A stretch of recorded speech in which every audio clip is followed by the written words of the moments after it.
चाहूँगी यूहन्ना बपतिस्मा देने वाला, इंग्लिश में कहते हैं जॉन द बपतिस्ट। यहाँ पे देखते हैं उनके फादर जी का नाम जकरिया।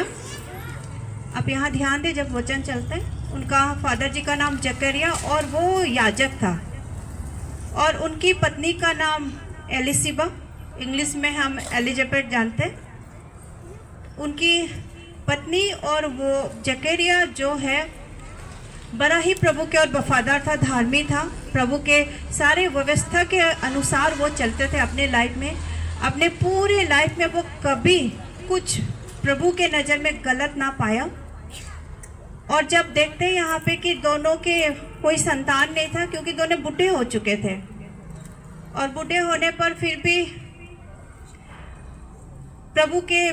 प्रभु के लिए वो कंटिन्यू फेथफुल होता था। जैसे प्रभु के पास हालेलुया दुआ प्रार्थना करते रहते थे। और उन दिनों में यहूदा में वो रहते थे, ऐसा नियम था जो याजकों का, काफ़ी याजकों होते थे, तो चिट्ठी निकाला होता था।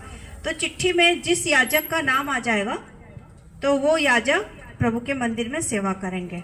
पहले ऐसे नहीं था कि कोई भी जाके प्रभु के मंदिर में सेवा करे, तो वो याजक पूरे तैयारी के साथ प्रभु के मंदिर में सेवा। और यहाँ पे इस बार जकरिया का नाम निकला, जो चिट्ठी उठाते उसमें जकरिया का नाम निकला।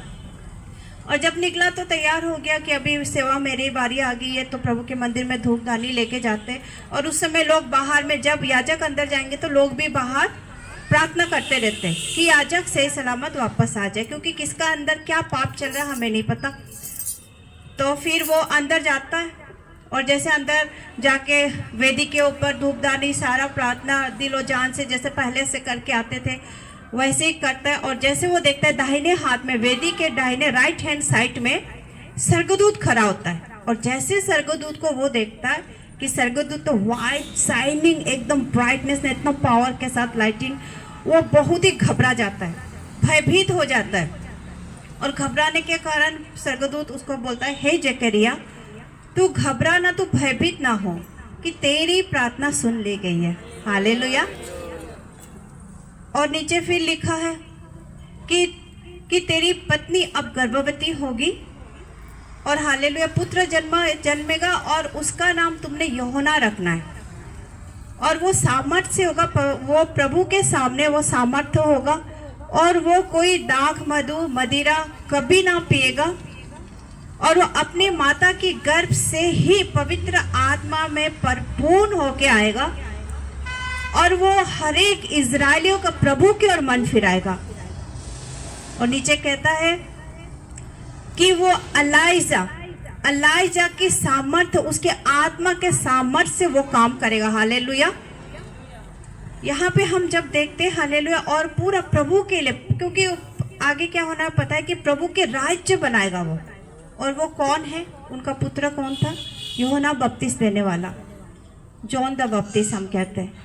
उनके माता कौन है, जकरिया। उनका पापा फादर जी कौन है, जकरिया, और माता जी कौन है, एलिसेबा, इंग्लिश में हम एलिजाबेथ। यहाँ पे हम क्या देखते हैं कि ये जो जकरिया, अब एज देखो बुढ़ा कह रहा है ना, उम्र हो चुका है, इसका मतलब पूरा अपने जीवन भर साल में उन्होंने फेथफुल रहा ना, प्रभु के प्रति वफादार रहा, प्रभु के व्यवस्था के साथ चला। और यहाँ पे जब हम यहाँ पे देखते हैं, यहाँ पे कहीं पे नहीं लिखा है कि उन्होंने बेबी का डिमांड किया। यहाँ पे कहीं पे नहीं लिखा है कि मुझे ये चाहिए वो चाहिए, कुछ डिमांड नहीं लिखा हुआ। यहाँ पे ये लिखा है कि वो प्रभु के भय में चलता था और धार्मिक था। लिखा धार्मिक मतलब प्रभु के आज्ञाओं में चलता था। और देखते जब हम अपने लाइफ में, जब हम धार्मिकता के साथ चलते हैं, प्रभु के वचनों के साथ चलते हैं, तो कई बार हमें जब उसके व्यवस्था के साथ वचन जो कहता है चलते, हमें बिना कुछ मांगे प्रभु जानता है हमारी ज़रूरतों को। हालेलुया। और यहाँ पे प्रभु ने उनको देखा कि हाँ इनको बेबी की ज़रूरत है ना। और वहाँ इन्होंने कहीं नहीं लिखा कि हमें चाहिए। आज हम जब संडे को चर्च में आते, आप घर से निकलते, तो आप मन में ये सोच के हो कि प्रभु बस तू मुझे दिख जाए मतलब प्रभु का प्रेजेंस मुझे दिख जाए। हालेलुया। और तेरी प्रेजेंस में मैं इतना भरपूर जाऊं कि हालेलुया कि मुझे पूरा हफ्ता किसी बातों के लिए सोच विचार ना आए, बस प्रभु प्रभु प्रभु हो जाए। और तेरे वचनों के मुताबिक मैं चलूँ, जैसा तेरा वचन कहता है सच्चाई के साथ चल, झूठ ना बोल, गलत ना कर, पाप ना कर, अपने पड़ोसी को धोखा ना दे, अपने पड़ोसी से बैर ना रख, और प्रभु को धन्यवाद करते जाओ। जब हम ये सब चीज़ अपने मन में हालेलुया जब आते हैं, वो भी प्रभु के मंदिर में गया ना, यहाँ पे वचन में लिखा हालेलुया 8 वचन से जब हम देखते, अगर वो पूरे ध्यान दिल जान से अगर प्रभु की सेवा कर रहा था, तभी तो उसको स्वर्गदूत देखा ना, तभी उसको स्वर्गदूत ने ब्लेस किया बिना मांगे। आज आपको बिना मांगे बहुत कुछ मिल सकता है। आमेन, हालेलुया हालेलुया। आपको क्या करना है? सिर्फ आपको प्रभु के प्रेजेंस में रहना है, संडे में वफादारी के साथ। संडे जो है बहुत इम्पोर्टेंट है, प्रभु के भवन में आना वफादारी के साथ। ये हमारा हिसाब होता है कि तुम संडे आ रहे हो कि नहीं। अगर संडे आप आते हो ना और प्रभु को धन्यवाद दे, तो आपको कुछ मांगने की जरूरत नहीं, वो जानता है, वो खुद ही आपके झोली भरेगा। हालेलुया। आपका बिगड़ा हुआ काम बनाने के लिए तैयार है। हालेलुया। आपके घर के प्रॉब्लम को सॉल्व कर रहे हैं। आप घर बना रहे हो, ईंटें लेने के लिए पैसे खत्म हो गए, सीमेंट लेने के लिए पैसे खत्म हो गए, गिट्टी बालू लेने के खत्म हो गए, लेकिन आप वफादार है, संडे आके तो प्रभु आपका वो सारा जुगाड़ करेगा। हालेलुया। वो सारा वो हमारा प्रोवाइडर है। हालेलुया। वो करेगा। अब अपने बेटे बेटी के शादी के लिए सोच रहे हो, पैसा कहाँ से आएगा, ये क्या आएगा? आप वफादार हो प्रभु के साथ, प्रभु खुद ब खुद हालेलुया शादी का अरेंज भी करेगा और लड़का लड़की भी आपको बेस्ट देगा। हालेलुया। और हमारे बच्चों के ऊपर भी हम सोचते कि बच्चे पढ़ नहीं रहे, स्कूल नहीं जा रहे, ये सब, हम वफादार हैं प्रभु के साथ, वो सब कुछ करेगा। आमेन, हालेलुया। और उससे और एक बात, हमारा फाइनेंस को प्रभु कभी नीचे नहीं गिराएगा, बल्कि ऊपर उठाएगा। Hallelujah hallelujah. क्योंकि जब संडे आते हम जो प्रभु को जो बीज बोते हैं, वो बीज 100% फल लाएगा। हालेलुया। क्योंकि प्रभु किसी का कर्जदार नहीं है। आपने 1 दिनार बोया, 2 दिनार बोया, जितने भी दिनार बोया आपने, उसका फल जरूर आपके हाथ में होएंगे, आपको देखने मिलेगा। आमीन, हालेलुया।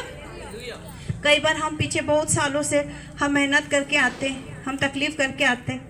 पिछली बार जैसे मैंने कहा, वो सुनामी स्त्री 7 साल बिना प्रभु की आज्ञा, वो वफादारी है, वो प्रभु का वचन मानने वाली है। प्रभु का वचन को सुन के 7 साल अपने घर वर छोड़ के, और वापस आके उसको क्या मिला? क्या मिला था? कोई बता सकता है क्या मिला था? आप में से तो सब है। उसको क्या मिला था?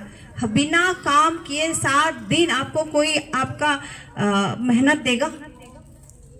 कोई नहीं देगा, लेकिन हमारा प्रभु देता है। हालेलुया। उसने प्रभु ने उसको 7 साल की मेहनत बिना काम के वापस किया। ऐसे ही जब आप प्रभु के भवन में आते हो, हालेलुया, और वचन में साफ साफ का 7वां दिन मेरा दिन है, पवित्र दिन है। जो इस दिन को बिताएगा बिना सोच समझ के, प्रभु उसके काम कभी नहीं रुक सकता। आपको लगेगा कि अभी दिख नहीं रहा है, लेकिन आगे क्लियर है। पहले कई बार ऐसे होता है, पिछले साल की बात है, हम यहाँ से यहाँ पे इतनी बारिश हो रही थी, हम बोले आगे कैसे जाएंगे, यहाँ से रिलायंस भी नहीं पहुँचे, देखा तो बारिश नहीं था। हालेलुया। कई बार हमारे ऐसे होते हैं। हालेलुया। हमारे आगे तो अंधेरा छा रहा है, बारिश है, लेकिन आगे उजाला है, हमें कदम बढ़ाने की जरूरत है। हालेलुया। तो हम सब वफादार है। हालेलुया। जैसे जकरिया और एलिशबा ने कभी डिमांड किया वाला यहाँ पे नहीं दिखाया। हालेलुया। लेकिन प्रभु ने उनका वफादारी को देखा, वो धार्मिक थे, प्रभु के भय में चलते रहे, और एक समय आया बिना मांगे, हालेलुया, और ऐसा पुत्र, ऐसा ब्लेसिंग उनके लाइफ में हुआ कि प्रभु के सामने वो सामर्थ्य ठहरा। आमेन, हालेलुया। आज प्रभु भी हमारे लाइफ में ऐसा करने जा रहा है कि आप वफादार रहे, कंटिन्यू प्रे करते रहे, प्रभु का भय में चले, प्रभु आपके लाइफ में अद्भुत काम करने जा रहा है। हालेलुया। आइए हम अपने जगह पे खड़े हो जाएंगे और आज का बीज हालेलुया हम बोएंगे और अपने दिल में कहे, हालेलुया, प्रभु तू महान है। हालेलुया। कि मुझे इस काबिल बनाए कि मैं आज ये बीज को बो सकूं। हालेलुया। ऐसा भी दिन होता था होगा, क्या पता, हम खाली हाथ आते थे, हम बीज भी नहीं बो पाते थे, लेकिन आज मैं, हाँ, हालेलुया।